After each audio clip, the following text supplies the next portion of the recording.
Okay. Welcome back to the 11 accounting. In this video, we want to look at the preparation of the creditors reconciliation. But before you prepare the creditors reconciliation, we are supposed to understand the situation that we have between the creditors ledger and the creditor statement. Remember, uh, the what should appear on the creditor statement is the same as what we should see in the creditor's ledger. So if there is any difference that is there at the end of the period between the creditor's ledger final balance and then the creditor statement final balance, there is now need for us to prepare the creditors reconciliation so that we reconcile the balance of the creditor's ledger and the creditor's statement. So this is the situation that we have. So what we are saying is at the end of the period, the final balance in the creditor's ledger should be the same with the final balance in the creditor statement. So if there's any variance, it means there are errors or omissions that transpired during the period that needs to be corrected, and they can only be corrected by the preparation of the creditors reconciliation. So we've got a question that we want to look at according to this video. So if you go to our question, we're going to look at this question, and our question is called 19 marks and question to spend on Kerry's cafeteria is situated in the Springfield Industrial Park, Durban. This business caters to the workers in the area and provides them with healthy meals during their tea and lunch breaks. Kerry's cafeteria is an account with purchased produce from whom all fresh fruit and vegetables are purchased. So on the third part, 1.1 reads Kerry's cafeteria with a statement received from purchased produce at the end of February 2022. And our question again, still on that question, where it reads write only the amounts in the plus or minus side to indicate an increase or decrease at the end of the month. That is the first part that we want to look at. So we can answer that we want to fill in. Remember, our question is highlighting that we should fill in it as a conciliation for Kerry's cafeterias, creditors produce as in the column of the ledger and then the column of the statement. So basically, we can just refer back to try to identify.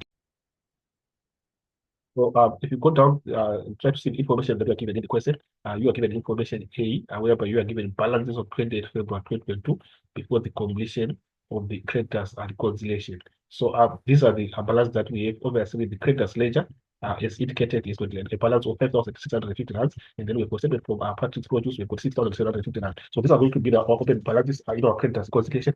So we can just take note of the figures that we have and come here and then put there, and we can try to see that other ledger we have an amount of 5,650 that we want to put there. So we put 5,650.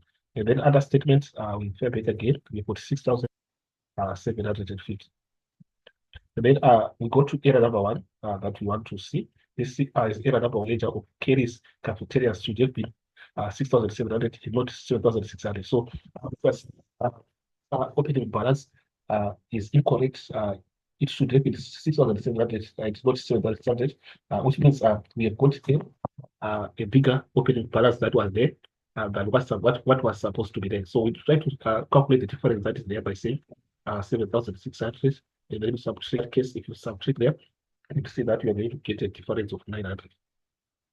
So it means our opening balance was subtract this 900, but if you check there, you see that the first thing again is to identify where what is being a statement for the statement of account. It is a section. We are going to the column for ledger as we have identified, and we are going to show a negative 900. Then we can go down to the second part, the second error that we have. No entry for the amount of 250 rands for stock returned to purchase produce was recorded by the. They are saying no entry for amount of 250 rands for stock returned to purchase produce was there was no entry. It means on this, it's an error that is there on the statement. They didn't record the 250 for returns on the statement for the statement that has been provided by the purchase produce. So basically, they are retained, and obviously they are going to reduce the amount that we are owing as a business to the supplier. So basically, it means we are going to adjust that 250 by subtracting under the column for statement. So if you come here, you see that we are supposed to subtract in the column for statement, as we are saying they didn't record the returns. And we are saying the returns they reduce at the opening balance. So we are saying minus 250. So this is the case that we have. And then we refer back to see what we have in terms of the next transaction that we have, which is going to be number 3. And then our transaction our transaction reads an invoice for 1,100 rands issued by Patrick's produce. It don't be recorded in the creditors ledger of Kerry's cafeteria. So basically, remember the first thing to identify which document is being affected between the creditors ledger and the statement. So here you see that it was not recorded in the creditors ledger. So you say this was an invoice, and the invoice increases the balance for the creditors ledger. It increases the balance of creditors ledger in both the statement. But in this case, it was not only recorded in the creditors ledger. So we are going to adjust only the creditors ledger column by making an addition of 1,100. Remember, we're saying when the invoice is issued, it increases the balance. So we're saying plus 1,100 in this column, plus 1,100. Then we can try to go to the next part, whereby you're saying for stock for 600 rands retained by CC China was accidentally recorded on Kerry's cafeteria statement from Patrick's produce. So this was stock of 600 rands retained. So let's just take note. This stock was not supposed to be recorded on the statement since it belongs to they were recorded in error on the statement. They were recorded as retained, and we are saying retained subtract but the opening balance. Their retains are shown as a negative. So that negative was not supposed to be there. So what we are supposed to do is to go there and make an addition so that we remove it. And we are seeing that this error is only affecting the creditor's statement. Let's take note that it was recorded in the statement while it was not supposed to be there. So we have to remove it from creditor's statement. So initially when it was recorded as retains as a negative. So as we are removing it, we do the opposite. We are going to show it as a positive. So we go there. Now error number 4, and we are saying plus 600. Then we go to the next part whereby you say the payment of payment advance in cash from Kerry's cafeterias was not reflected on the statement. Upon investigation, it was discovered that Patrick did not have his receipt book on the day the money was received. So no source document was issued. It was therefore assumed that Kerry was correct. So basically, what we are saying is this was a payment that was made, and this payment was not recorded on the statement. Remember, as soon as the business make a payment to the suppliers or the creditors, they record in their books. But in this case, when the money was paid to the supplier did not record in their books. So in that way, we are saying it's an error that is only affecting the creditors statement. So basically, we are saying it is a payment. So whenever there's a payment, it's supposed to reduce the opening balance that we have. It's supposed to be shown as a negative. So in this case, it's omitted. So we are just going to record it by showing it as a negative as it was supposed to be recorded. So basically, we go there. Error number 5, we are saying a negative 500 would column for the statement. And then we can try to go to the next part whereby we are saying interest of 50 rand charged by Patrick's produce on the overdue account of Kerry's cafeteria needs to be cancelled as the account was paid as per the above. The error again is interest of 50 rand charged by Patrick's produce on the overdue account of Kerry's cafeteria needs to be cancelled as the account was to increase the balance. It's remember, interest is a penalty for late payment, for example, and we are going to it's supposed to increase the balance that we are owing the supplier. So basically, in this case, this interest was recorded and it was not supposed to be recorded as there was an early payment which took place. So basically, we are saying there's an addition. So as we are removing by doing the opposite, by showing it as a negative. So basically, that's what we have. It was a creditor statement. So we can just go there and show the negative in the column for statement for error number 6. So we say negative 50. And then we go to error number 7.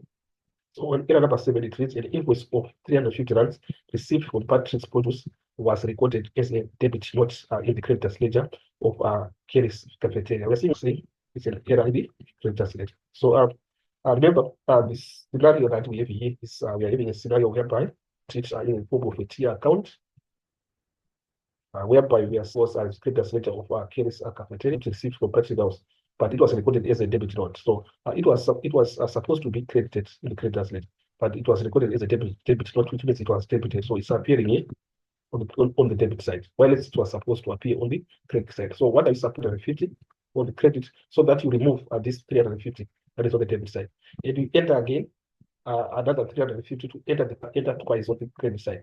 And we know that as we credit is a positive. So here we're going to have two positive of 350, whereby if you say 350 plus 350, here you're going to get a total of 700. So it's going to be a plus 700 in the column for creditors ledger. So we come here, we saw it as a positive, positive 700. So basically that's what we have. Or you can enter OT as positive 3 plus 350 plus 350, or we can just enter it as total plus 700. So that's what we. So from there, you cannot be able to calculate the final balances. Let's start with the creditors ledger, whereby you're saying 5,650 minus 900 plus 1,100, 6,000, 6,550. You come again on the other side of the state plus 600 minus 500 minus 50, and you're going to get a final balance of 6,000, 6,500 and 50. So basically, we have now the same balance between the two documents, that is the creditors ledger and the statement of account. So basically, we see that the final balance that we are having the same final balance, which means we have reconciled the two balances correctly. So this is what we have, guys, in the preparation of creditors reconciliation. But of course, we have further questions that we have according to this video that we also want to go through. We have a 1.2.1, which is explain why source documents from an integral part form an integral part of internal control. So basically, question is asking us the importance of source documents as part of internal control.